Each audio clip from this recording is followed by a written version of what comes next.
भगवान करे आपको आपकी आने वाली भाभी बहुत अच्छी मिले।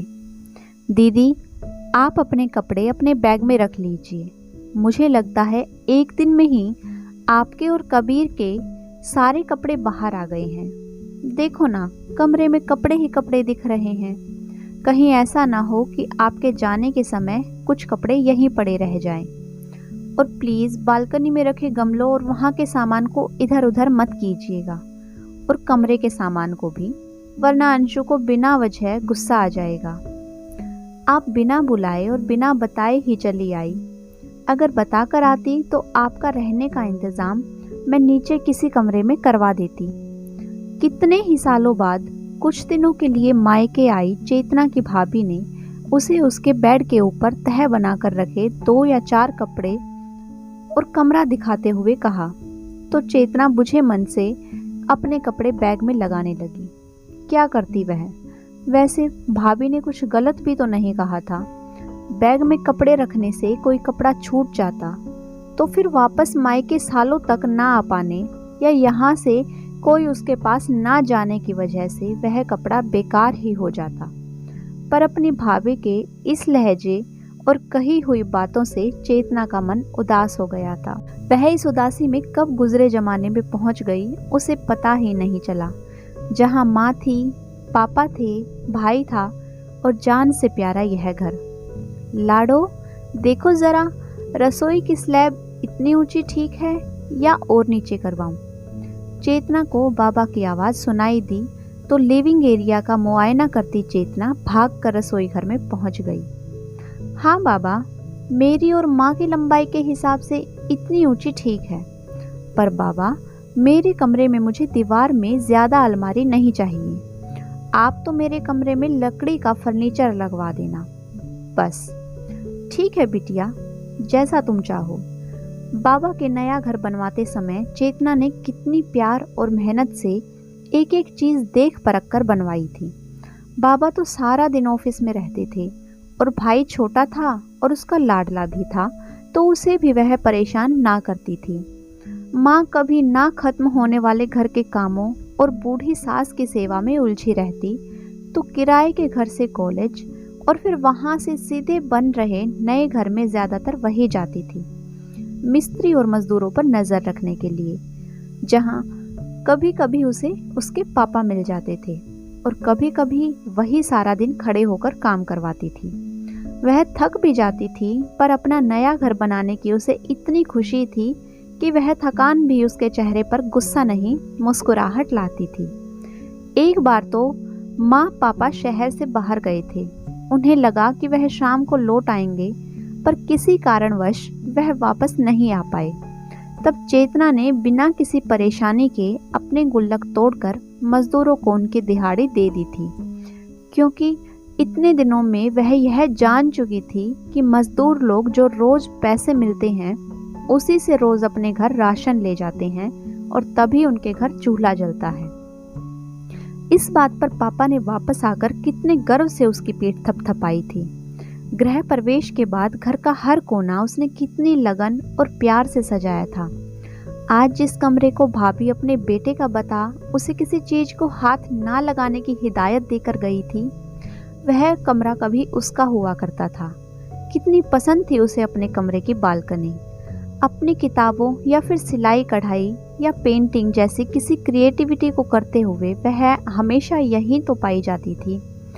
फिर एक दिन वह शादी करके इस घर से विदा हो गई और उसका अपना इतने प्यार से बनाया और सजाया हुआ घर थोड़ा सा पराया हो गया। पर बाबा, माँ और भाई तो उसके तब भी अपने थे। फिर कुछ सालों के अंतर में भाई की शादी हो गई और माँ बाबा का स्वर्गवास, और उसके बाद जैसे यह घर पूरा का पूरा पराया हो गया था। उस घर में अब एक कमरा तो छोड़ो, एक कोना भी उसका नहीं था। भाभी ने वर्षों तक सहेजे उसके पसंद के सामान को हटाकर अपने बेटे के हिसाब से उसके कमरे को तैयार करवा दिया था। वह तो चाहती ही नहीं थी कि वह कभी उस घर को मुड़कर भी देखें, इसलिए तो वह उसे कभी बुलाती ही नहीं थी। ना कभी किसी तीज त्योहार पर फ़ोन करती। रक्षाबंधन, भाई दूज जैसे त्योहारों पर चेतना ही जब अपने भाई को फ़ोन करती तो वह भी बस औपचारिक बातें ही करता। कभी गलती से भी वह अपनी बहन से घर आने को ना कहता, और जब चेतना उसे अपनी ससुराल आने को कहती तो हाँ आऊँगा कभी बोलकर बात को टाल देता। हद तो तब हो गई थी जब चेतना दूसरी बार माँ बनी और उसने अपने बेटे के नामकरण पर अपने भाई भाभी को बुलाया तो दोनों पहुँचे भी नहीं। पहले तो चेतना को लगता था कि शादी के 15 साल तक कोई बच्चा ना होने की वजह से उसकी भाभी ने उसे बांझ समझकर उससे दूरी बनाकर रखी है, पर अब तो उसके लंबे इलाज और भगवान से की प्रार्थनाओं के फलस्वरूप दो बच्चे थे। तो अब उसके भाभी के पास उससे नफरत करने की क्या वजह थी, यह चेतना कभी समझ ही नहीं पाई। उसका छोटा प्यारा सा भाई भी उससे कोई मतलब नहीं रखता था, यह बात उसको अंदर तक कचोटती थी। पर शायद उसने अपने घर की शांति के लिए उससे दूरी बना ली है, यह सोचकर चेतना हमेशा अपने मन को समझा लेती थी। पर अभी कुछ दिनों से उसकी तबीयत थोड़ी सी खराब लग रही थी। उसे अपनी बढ़ती उम्र के साथ एक अनजान सा यह डर भी सताने लगा था कि ना जाने कौन सा दिन उसका आखिरी दिन हो जाए। जिंदगी का क्या भरोसा, पर अगर वह मर गई तो अपने मायके को देखे बिना तो उसकी आत्मा को शांति तक नहीं मिलेगी। बस यही सोचकर चेतना खुद से ही आ गई थी, क्योंकि वर्षों तक अपनी जड़ों से दूर रहने से उसके हरे भरे रिश्ते और मन का बगीचा मुरझाने सा लगा था। कोई लड़की आखिर कब तक अपनी जड़ों को सींचे बिना खुश होने का दिखावा कर सकती थी। तो इस बार वह बिना किसी बुलावे के चली आई थी। उसे लगा था कि भले ही भाभी उसे पसंद ना करती हो, पर भाई तो उसका अपना है, वह तो उसे देखकर खुश हो ही जाएगा। तो वह उसकी उसी खुशी के सहारे अपने घर, अपने शहर की गलियों को एक बार फिर से महसूस कराएगी, जिसके सहारे वह अपनी आगे की जिंदगी की सांसें खुलकर ले पाएगी। पर कल मायके आकर उसे महसूस हो रहा था कि उसने यहाँ आकर बहुत बड़ी गलती कर दी। यहाँ आकर उसके भाई के चेहरे पर मुस्कान तो नहीं, पर बीवी और बहन के बीच पिसने की परेशानी जरूर बढ़ी हुई देखी।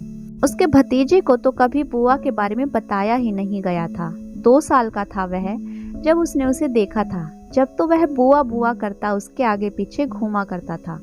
पर अब तो उसने अपनी बुआ को तो छोड़ो, उसने बुआ के बेटे से भी सीधे मुंह बात नहीं की थी। आखिर क्यों होता है ऐसा कि एक लड़की का उसका घर, उसका अपना परिवार इतना पराया हो जाता है? आखिर क्यों उसके अपने माता पिता के घर में लड़की का सारा सामान एक बैग तक सिमट जाता है? आखिर क्यों उसे अपने ही खून के रिश्तों द्वारा इतना अपमानित किया जाता है? आखिर क्यों उस लड़की को बिना किसी गुनाह के अपनी जड़ों, अपने बचपन की यादों से दूर रहने की सजा सुना दी जाती है? चेतना के मन में लाखों सवाल थे, पर जवाब एक भी नहीं। इसलिए उसने अपना बैग संभालते हुए यहाँ की हवा को महसूस किए बिना आज ही वापस जाने का फैसला कर लिया था, क्योंकि वह नहीं चाहती थी कि उसके बेटे के सामने उसकी और बेइज्जती हो और वह उसके सामने कभी भी अपनी नज़रें ना उठा सके। तभी बाहर से उसके भाई भाभी की किसी से बात करते हुए बड़ी ही चहकती हुई आवाज़ सुनाई दी। चेतना ने बाहर निकलकर देखा तो उसका भाई खुश होकर भाभी के मायके बात कर रहा था। शायद भाभी के मायके में उनके भाई की शादी थी, इसलिए उनके मम्मी पापा उन्हें फ़ोन पर निमंत्रण दे रहे थे और चेतना की भाभी बड़ी ही खुश होकर कुछ दिन पहले आने को बोल रही थी।